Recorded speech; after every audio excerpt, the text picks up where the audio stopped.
soy Juan Sangüesa, psicólogo clínico y creador del blog Vivir Mejor con Déficit de Atención del Adulto. Hoy día estoy muy emocionado, estoy muy contento porque tengo una invitada especial para esta entrevista. Ella es Diana Winston, es directora de educación de Mindfulness acá en la UCLA, en la Universidad de California, en Los Ángeles, en el Centro de Investigación de Mindfulness, en MARC.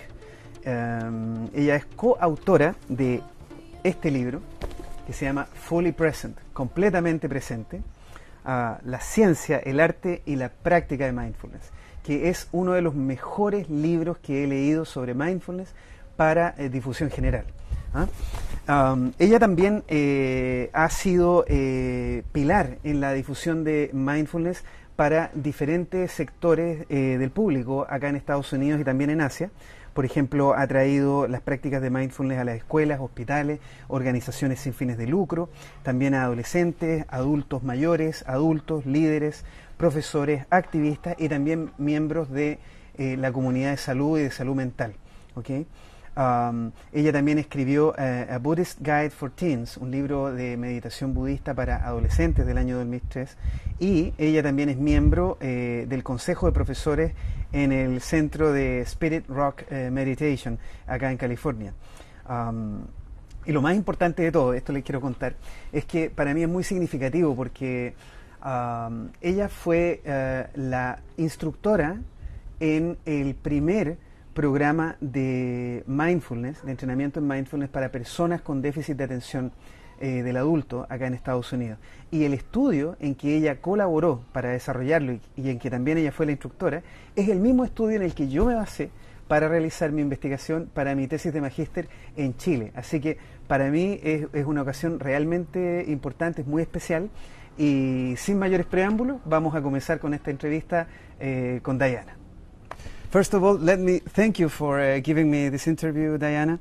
Having attended some of your classes and your retreats, I know firsthand of your knowledge and wisdom as a mindfulness instructor. So I'm very excited to be able to share that knowledge with my readers today. Okay, so the first question would be, what is mindfulness and why does it matter? Why someone would with ADHD should care about it? Well, the definition that I like to use for mindfulness is paying attention to our present moment experiences with openness and curiosity and a willingness to be with what is. So it's a simple definition. Most of the time our minds tend to be in the past or the future. And I know with people with ADHD, their minds are really in the past and really in the future, all over the place. And so mindfulness is this invitation to come into the present moment and connect directly with life, to be here, to be present, instead of lost in all the thoughts and the stress that the thoughts bring. So mindfulness is important because, I mean, there are many reasons mindfulness is important. It has a huge amount of health effects and mental health effects. But related to ADHD, it's extremely helpful with attention. Attention matters. I mean, that's one thing we sometimes don't realize, but attention matters. What we place our attention on and how we place our attention matters.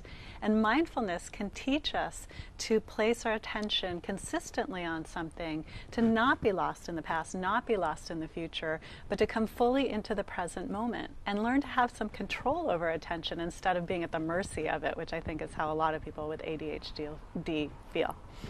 Can you tell us a little bit about your personal journey into the practice of mindfulness? Sure. I got started with meditation about almost 25 years ago. I was living in India. I just graduated from college. I was a little confused, didn't know what I was doing with my life. And I ended up in a monastery in India where I learned some basic Buddhist teachings that seemed to really just transform how I understood the world.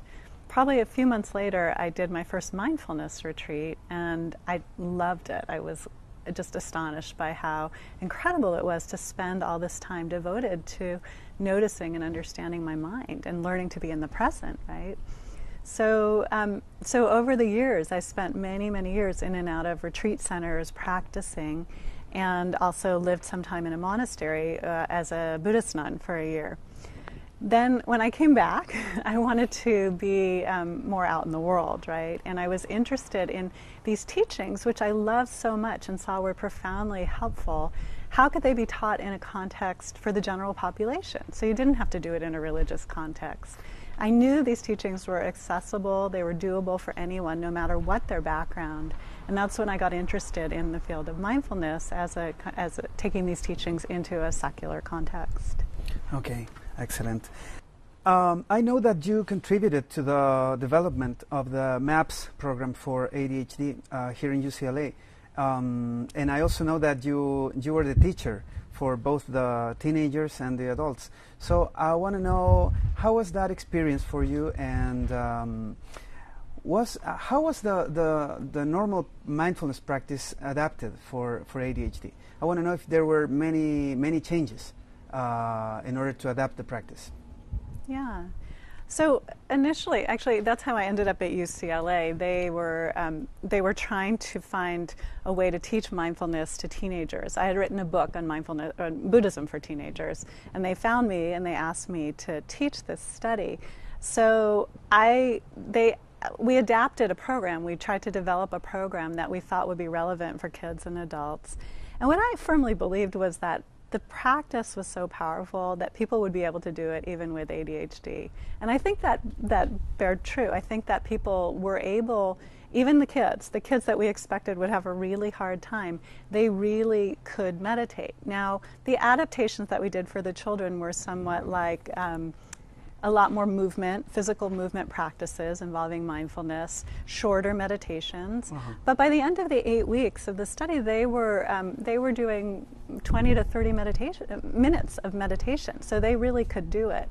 But what I saw with the kids was they were really able to incorporate it into their lives. One of the things we did with this study was we really tried to let them know that having ADHD wasn't a problem, that it actually was a certain kind of brain that was extremely creative. So there was this psychoeducation piece about ADHD that was added into the study. But we talked about the wise use of attention. So for instance, if you're in a class and you're paying attention to the board and suddenly you're off in this incredible creative idea, there's nothing wrong with the creative idea. It's wonderful, but it's not well timed, right? It's not appropriate in the moment. So they learned to notice that thinking that had taken them out of the present moment and come back to the present and listen to the teacher. And so it's really the skill of having more control over your attention instead of being at the mercy of your attention that we really emphasized in the study. Wow, that's awesome. Oh, and by the way, just to add, for the adults, we barely changed it. I would say some of what we did was based on what's done in the MBSR, the Mindfulness-Based Stress Reduction Program, and also some basic introductory mindfulness classes that I had taught. In some of our larger protocols, they have people meditate for longer amounts of time. But in ours, we adapted it to start them off with just 5 minutes, and then move up to 12 minutes, and then up to 20 minutes. Now here's the interesting piece. When we took some of MAPS for ADHD and applied it to the general population, we decided that so many people suffered from attention issues in the general population that we kept the same amount of time. And that's worked really well for busy people. 5 minutes is maybe all they have time to meditate. One thing that has been very helpful for me in terms of my own practice, since I've been in the MAPS class here in the UCLA, is the instruction to keep things simple, and I want to know, what would you say to people that think that this practice takes a lot of time and effort, and it's something really hard to do? It does take effort, but it doesn't necessarily have to be a considerable amount of time, certainly not to get started. I mean, I really recommend just 5 minutes a day. Consistency is more important than the duration of time. It's really, it's helpful to know that. But if all they can do is 5 minutes, do 5 minutes. Because once they begin to develop the skill, first of all, it has its own power, and it often is inherently, it makes people happy. They do it, they want to do more of it. So if they just start off with 2 minutes, 5 minutes, whatever works in their life, it often can lead to longer practice if that's where they want to go. But the second piece is, and this is something we saw with the research study, often people found that they could be mindful throughout the day, that in different moments of the day they would remember to be mindful. So I particularly remember one teenager talking about being on the soccer field. She was really into soccer. And she would note, and she said, I started applying mindfulness. She would notice her body. She would notice her breath as she was running. She brought mindfulness into daily life. And when you begin to do that, sitting meditation is very important, but having it as part of your life, you can do it all day, right? Okay. You don't need a special amount of time. For the people that have already started practicing mindfulness, one of the most frequent concerns that I hear is that they think that they are doing it wrong because for the first time they realize how many times their mind lose track of their breath, for instance. So they realize that and they are thinking that they're doing it wrong. So what would be your advice for them? I would say don't worry about it. No, truthfully, it happens for everybody, ADHD or not. Our minds have been trained to be distracted all our lives. And so when we sit down to meditate, what happens is people's minds go all over. So it's really normal, it's natural, and the point is not to have an undistracted mind. The point is to train our mind that when it's lost, to come back to the present moment. And so you just keep doing it again, without judgment, without blame, you just keep returning. And the good news is, for people with ADHD, you get a lot of practice, right? That strengthens the brain the more you do it. If you have a really wandering mind, you keep bringing it back, and your brain gets stronger. Okay. Other thing that I see very often is that sometimes people stop practicing for whatever reason, and they find it difficult to go back to the practice because, you know, a lot of negative thinking shows up, like I cannot do this, or I should have been more persistent, or I'm not doing it right. What would be your advice for them? Yeah, I mean, that's also very natural. One of the things we see in meditation is the way we are in the rest of our day. So if we're a self-critical person, it's going to show up in the meditation. And people often judge themselves, I'm not doing it right, and it leads to people stopping. So it's important to keep as a framework that there's no perfection in meditation, that you just do what you can do and you show up. And every moment of showing up for yourself is a very powerful act that any of us can do. And there are also complementary practices that you can do that directly work with self-judgment and self-criticism. So any of the practices of loving kindness or compassion, compassion for self, kindness for self, tremendously helpful for working with self-judgment.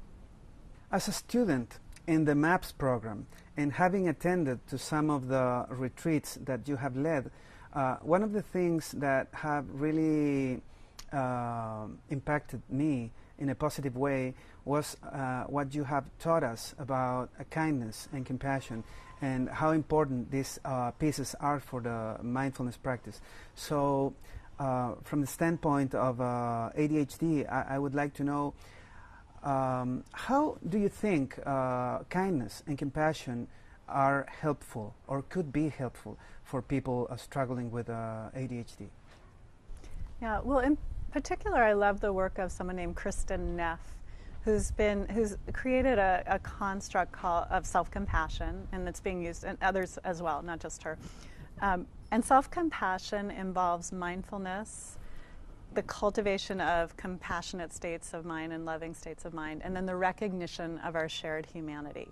When you put all these things together, you become more compassionate. So how does that work? Mindfulness is used, one, just as a regular practice for stress reduction, but also as a way of noticing the thoughts and emotions that are judging and the emotions that feel, when we feel judged, we feel bad, right? So if we can notice the voice that says, I'm a failure, I can never meditate, I can't do well at work, whatever it is, we can mindfully be aware of it and label it and not get sucked into it. So there's a certain level of spaciousness or disidentification, which allows you to not be so entangled in that kind of thinking. So that's one piece. And then the second piece is we do these kindness practices primarily to ourselves that build up a level of loving ourselves more. And so those two in combination are the key practices The third piece of shared humanity is a really important reminder that we're not the only one. And that is a very healing thing to recognize. Yeah. Also, in the book, I read about the mindfulness work with difficult emotions and negative thinking. And I think this is a very, very important area for my readers and for my clients because oftentimes they get stuck in these negative thinking patterns, which are also fueled by strong emotions. So I would like to know how mindfulness can help them, and what would be your advice on this subject? With difficult thoughts and emotions. Yeah. Yeah, absolutely.